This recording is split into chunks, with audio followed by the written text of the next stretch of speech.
ओम शांति। 15 जून 2021 बाबा के महावाक्य। मीठे बच्चे, अतीन्द्रिय सुख का अनुभव करने के लिए सदा इसी स्मृति में रहो कि हम किसके बच्चे हैं। अगर बाप को भूले तो सुख गुम हो जाएगा। प्रश्न: बाप के मिलने की स्थायी खुशी किन बच्चों को रहती है? उत्तर: जिन बच्चों ने एक से अपने सर्व संबंध जोड़े हैं, जो एक बाप की याद में रहने की ही मेहनत करते हैं, किसी देहधारी को याद नहीं करते, उन्हें ही स्थायी खुशी रहती है। अगर देहधारी की याद है तो बहुत रोना पड़ेगा। विश्व का मालिक बनने वाले कभी रोते नहीं। गीत। बचपन के दिन भुला न देना। ओम शांति। बाप कहते हैं, मीठे बच्चों, हम बेहद के बाप के बच्चे हैं, यह भूलो मत। यह भूले तो अपने को रुला देंगे। छी दुनिया में बुद्धि चली जाएगी। बाप की याद रहने से अतीन्द्रिय सुख भासता है। वह सुख बाप को भूल जाने से गुम हो जाएगा। हरदम याद रहना चाहिए कि हम बाबा के बच्चे हैं, नहीं तो अपने को रुला देंगे। सब भगवान के बच्चे हैं। सब कहते हैं, हे बाबा, हे परमपिता परमात्मा, रक्षा करो। परंतु बाप से रक्षा कब होती है, यह किसको भी पता नहीं है। साधु संत आदि कोई भी नहीं जानते कि बाप से हमको मुक्ति, जीवन मुक्ति कब मिलनी है, क्योंकि भगवान को ही कण कण में कह दिया है। अब तुम बच्चे बेहद के बाप को जान गए हो। मोस्ट बिलवड बाप है। उससे प्यारी वस्तु और कोई होती नहीं। ऐसे बाप को न जानना बड़ी भारी भूल है। शिव जयंती क्यों मनाते हैं, वह कौन है, यह भी कोई नहीं जानते। बाप कहते हैं, तुम कितने बेसमझ बन गए हो। माया रावण ने तुमको क्या बना दिया है। अभी तुम बच्चे जानते हो, यह हमारी जन्मभूमि है। मैं हर 5000 वर्ष के बाद आता हूँ। वह फिर कह देते 40,000 वर्ष बाद, जब यह कलयुग पूरा होगा तब आएंगे। चित्र भी दिखाया जाता है त्रिमूर्ति का। त्रिमूर्ति मार्ग नाम भी रखा है। परंतु 3 मूर्ति ब्रह्मा, विष्णु, शंकर को कोई नहीं जानते। ब्रह्मा क्या करके गया, विष्णु और शंकर क्या करते हैं, कहाँ रहते हैं, कुछ भी नहीं जानते। बिल्कुल ही घोर अंधियारे में है। बाप है रचयिता। उनकी यह कितनी बड़ी रचना है, कितना बेहद का नाटक है। इसमें बेहद के मनुष्य रहते हैं। आज से 5000 वर्ष पहले जब सतयुग था, भारत में जब इन लक्ष्मी नारायण का राज्य था, तो और कोई राज्य नहीं था। भगवती श्री लक्ष्मी, भगवान श्री नारायण को कहा जाता है। राम सीता को भी भगवान राम, भगवती सीता कहते हैं। अब यह भगवान नारायण, भगवती लक्ष्मी कहाँ से आए, राज्य करके गए हैं, परंतु उनकी जीवन कहानी तो एक भी नहीं जानते। सिर्फ गाते रहते हैं, हे भगवान दुख हरता सुख करता, परंतु यह किसकी बुद्धि में नहीं आता। वह दुख हरता सुख करता कैसे है, कौन सा सुख सबको दिया और कब सबका दुख हरा, कुछ भी नहीं जानते। तुम बच्चे अभी यहाँ राजयोग सीख रहे हो। भगवती लक्ष्मी भगवान नारायण बनने के लिए, जानते हैं भगवती सीता भगवान राम भी बनने का है। 8 जन्म सतयुग में पूरे करके फिर राम सीता के राज्य में आने वाले हैं। 21 जन्म के लिए बेहद की राजाई तुम यहाँ स्थापन कर रहे हो। तुम भगवती भगवान स्वर्ग के मालिक बन रहे हो। स्वर्ग कोई आसमान में नहीं है, यह भी किसको पता नहीं है। बिल्कुल ही तुच्छ बुद्धि है। कहते हैं फलाना स्वर्ग पधारा, परंतु समझते कुछ भी नहीं है। अच्छा, क्या क्रिश्चियन बौद्धी सब हेवन में जाएंगे? वह बाद में आकर अपना धर्म स्थापन करते हैं, तो फिर वह स्वर्ग में कैसे आ सकते? स्वर्ग किसको कहा जाता है, यह भी उनको पता नहीं है। सन्यासी लोग कहते ज्योति ज्योत समाया, कोई फिर कहते निर्वाण धाम गया। निर्वाण भी तो लोक है ना, वह तो निवास स्थान है। ज्योति ज्योत में लीन होने की बात ही नहीं। ज्योति में मिल जाए तो फिर तो आत्मा ही खत्म हो जाए, खेल ही खत्म हो जाता है। इस ड्रामा से कोई भी आत्मा छूट नहीं सकती, कोई भी मोक्ष को पा नहीं सकते। गीत का अर्थ भी कोई समझते नहीं है, न जीवन मुक्ति का अर्थ समझते हैं, न आत्मा परमात्मा का अर्थ समझते हैं। बाप कहते हैं तुम्हारी शक्ल तो मनुष्य की है, जो इन देवताओं के भी थे। सतयुग आदि में देवताए थे, उन्होंने 2500 वर्ष राज्य चला। बाकी 2500 वर्ष की बात है जिसमें और सब धर्म आते हैं।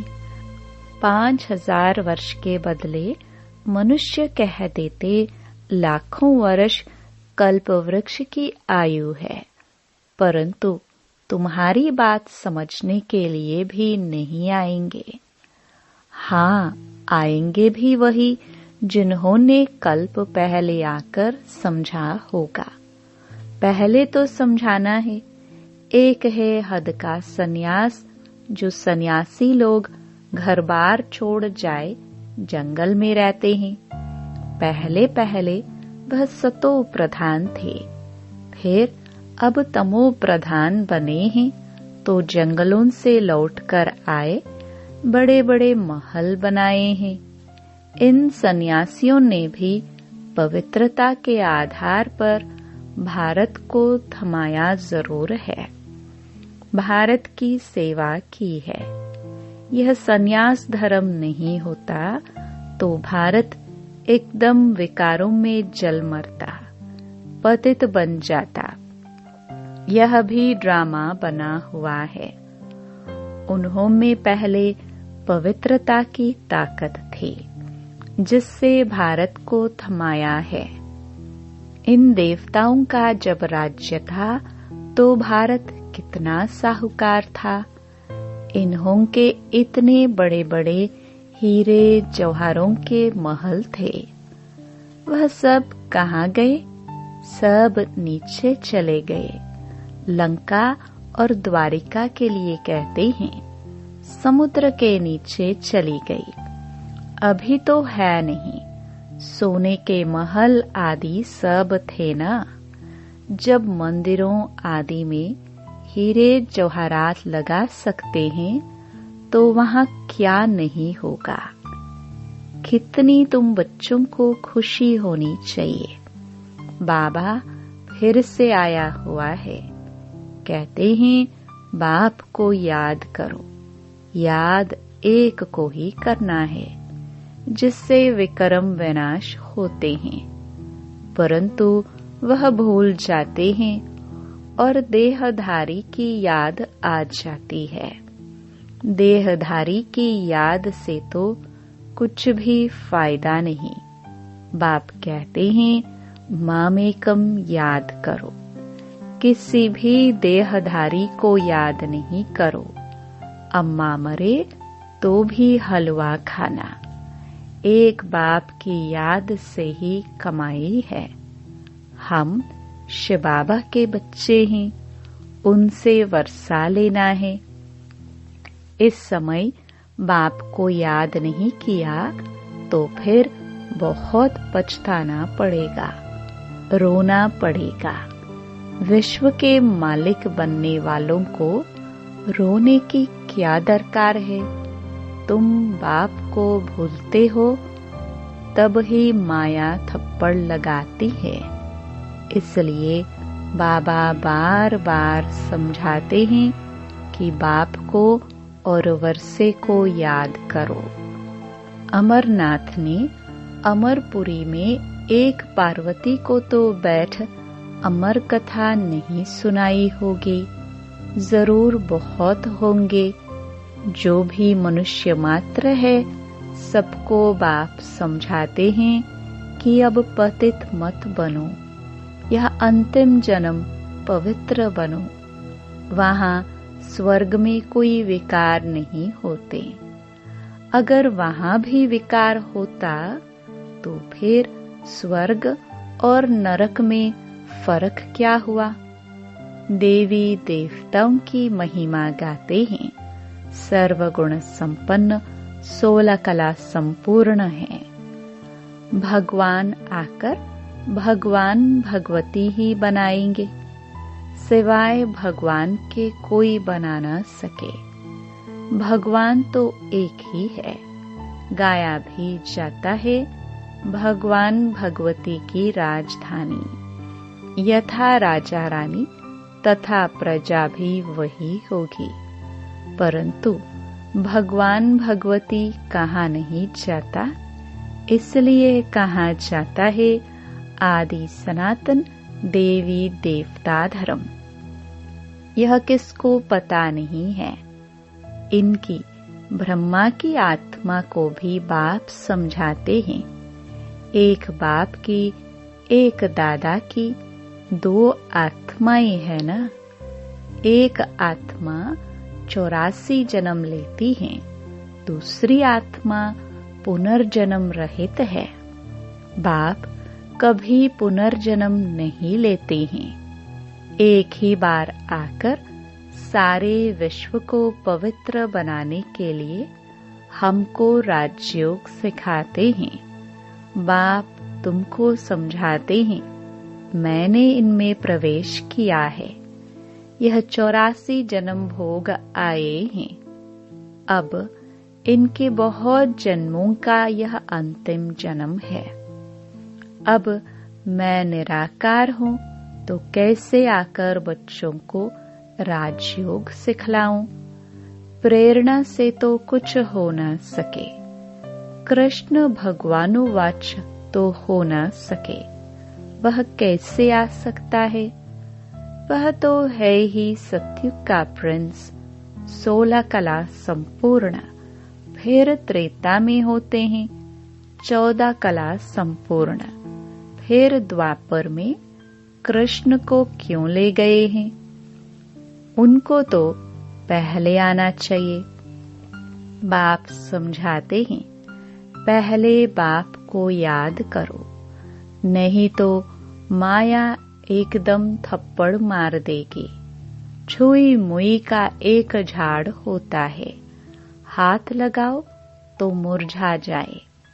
तुम्हारा भी ऐसा ही हाल होता है। बाप को याद नहीं किया और खलास। गीत में भी सुना, बचपन के दिन भुला नहीं देना।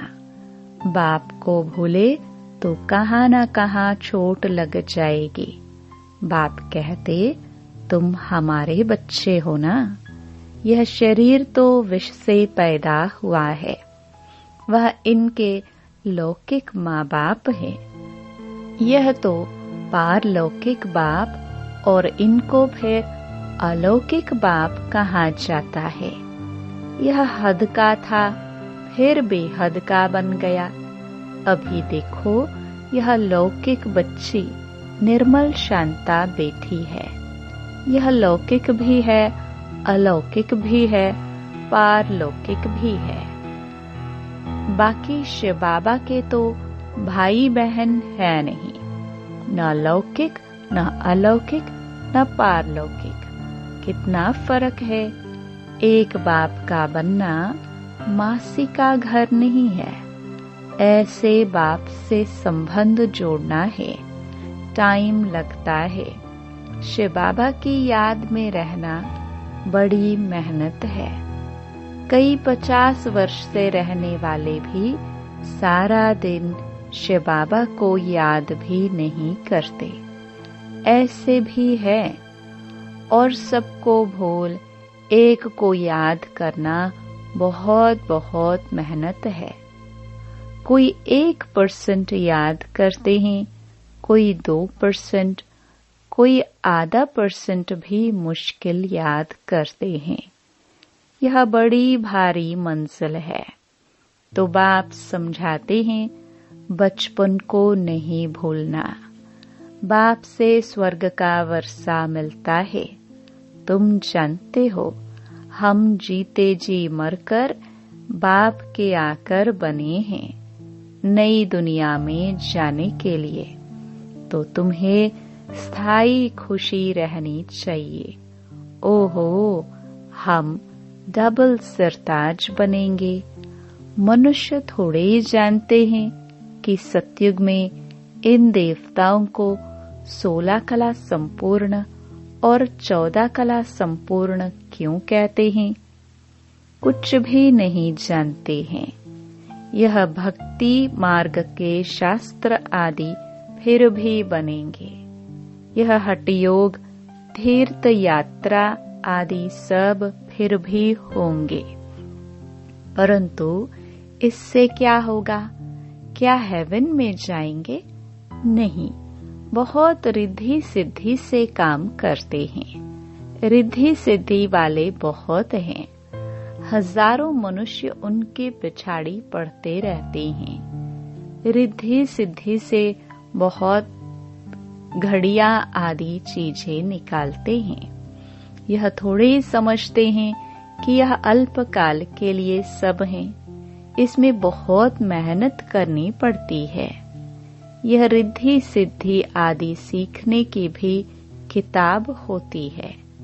कितने लाखों मनुष्य उनके पिछाड़ी पड़ते हैं। तुम बच्चे जानते हो, हमको बाबा से स्वर्ग का वर्षा मिलता है। इन आंखों से जो कुछ देखते हो वह नहीं रहेगा। बाप समझाते हैं, तुम अशरीरी आए थे, फिर शरीर साथ पाठ बजाया। अगर 84 लाख का हिसाब किताब बताए तो 12 मास लग जाए। हो ही नहीं सकता। 84 जन्मों का हिसाब किताब बताना तो बिल्कुल सहज है। तुम 84 का चक्कर लगाते रहते हो। सूर्यवंशी हैं तो चंद्रवंशी नहीं। सूर्यवंशी घराना पूरा हुआ, फिर चंद्रवंशी बने। अभी तुम जानते हो, हम है ब्राह्मण वंशी, फिर देवता वंशी बनना है। इसलिए हम पढ़ाई पढ़ रहे हैं। फिर सीढ़ी नीचे उतरते उतरते वैश्य शूद्र वंशी बनेंगे। अभी अपने 84 जन्मों की स्मृति आई है। यह चक्र भी याद करना पड़े। बाप को याद करने से एवर हेल्दी एवर वेल्दी बनेंगे, पाप कट जाएंगे। चक्र को जानने से चक्रवर्ती बन जाएंगे। तुम जानते हो यह पुरानी दुनिया कब्रिस्तान बननी है। कुछ भी नहीं रहेगा, खत्म हो जाएगा। राम गयो रावण गयो। राम का कितना छोटा परिवार होगा सतयुग में। अभी रावण का कितना बड़ा परिवार है। बच्चे जानते हैं कि यह राजधानी स्थापन हो रही है। हर बात में पुरुषार्थ फर्स्ट है। बाप पुरुषार्थ कराते हैं। बच्चे मुझे याद करो। जिस बाप से अताह स्वर्ग की बादशाही मिलती है, क्या उनको याद नहीं करेंगे? बाप स्मृति दिलाते हैं कि तुम स्वर्ग के मालिक थे। अब फिर से पुरुषार्थ कर स्वर्ग के मालिक बनो। अच्छा मीठे मीठे सिखलदे बच्चों प्रति माता पिता बाप दादा का याद प्यार और गुड मॉर्निंग। रूहानी बाप की रूहानी बच्चों को नमस्ते। धारणा के लिए मुख्य सार। पहला, कभी भी किसी बात में छुई मुई नहीं बनना है। ईश्वरीय बचपन को भूल मुरझाना नहीं है। इन आंखों से जो कुछ दिखाई देता है उसे देखते भी नहीं देखना है। दूसरा, एक बाप की याद में ही कमाई है, इसलिए देहधारियों को याद कर रोना नहीं है। बाप और वर्षे को याद कर विश्व की बादशाही लेनी है। वरदान, नॉलेज की लाइट माइट द्वारा कमजोर संस्कारों को समाप्त करने वाले शक्ति संपन्न भव। नॉलेज से अपने कमजोर संस्कारों का मालूम तो पड़ जाता है, और जब उस बात की समझानी मिलती है तो वे संस्कार थोड़े समय के लिए अंदर दब जाते हैं। लेकिन कमजोर संस्कार समाप्त करने के लिए लाइट और माइट के एक्स्ट्रा फोर्स की आवश्यकता है। इसके लिए मास्टर सर्वशक्तिवान, मास्टर नॉलेजफुल के साथ साथ चेकिंग मास्टर बनो। नॉलेज द्वारा स्वयं में शक्ति भरो। मनन शक्ति को बढ़ाओ तो शक्ति संपन्न बन जाएंगे। स्लोगन, जहाँ सर्व प्राप्तियां हैं वहाँ प्रसन्नता है। ओम शांति।